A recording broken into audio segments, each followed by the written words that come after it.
Friends, ಇವತ್ತು ನಾವು ಈ ಮೋಟರ್ ಆಯಿಲ್ ಜೊತೆ ಇದು ಇಂಜನ್ ಫ್ಲಶ್ ಅಂತ ಬರುತ್ತಲ್ಲ, ಅದನ್ನ ಯಾವ ತರ ಯೂಸ್ ಮಾಡಬೇಕು, ಅದರಿಂದ ಏನ್ ಬೆನಿಫಿಟ್ ಇದೆ ಅಂತ ನೋಡೋಣ ಬನ್ನಿ. ಇದು ಇಂಜನ್ ಫ್ಲಶ್ ಆಯಿಲ್ ಯಾವಾಗ ಹಾಕ್ಬೇಕಂದ್ರೆ, ನಿಮ್ದು ಹಳೆ ಇಂಜನ್ ಏನ್ ಇರ್ತದೆ ನೋಡು, ಆ ಇಂಜನ್ದಾಗ ಇದನ್ನ ಆಯಿಲ್ ಹಾಕ್ಬೇಕು. ಹಾಕಿದಾಗ ಅದ್ರಾಗ ಇರೋದು ಡಸ್ಟ್ ಎಲ್ಲ ಹೊಲಸೆಲ್ಲ ಏನ್ ಮಾಡ್ತಾ ತೆಳಗ್ ಬಂದು ಕುದಿರ್ತೈತಿ.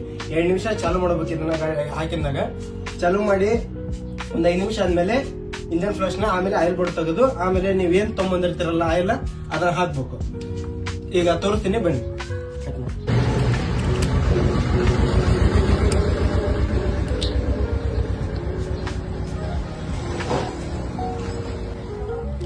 ಈಗ 2 ನಿಮಿಷ ಇಂಜನ್ ನ ಸ್ಟಾರ್ಟ್ ಮಾಡಿ ನಿಂದಿರ್ಸ್ಬೇಕು.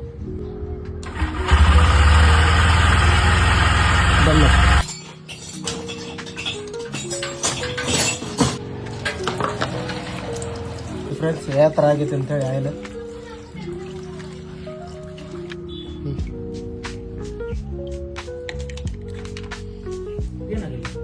ಯಾವುದೇ ಗಾಡಿ ಆದ್ರೂ oil filter main important change ಮಾಡಿಸೋದು.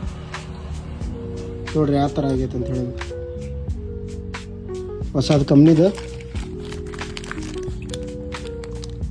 90 ರೂಪಾಯಿ. ಈ ಥರ ಇರ್ತೈತಿ. ಈ ಥರ ಇದ್ದಿದ್ದು ಆಯಿಲ್ ಫಿಲ್ಟರ್ ಈ ಥರ ಆಗೈತೆ ಫ್ರೆಂಡ್ಸ್.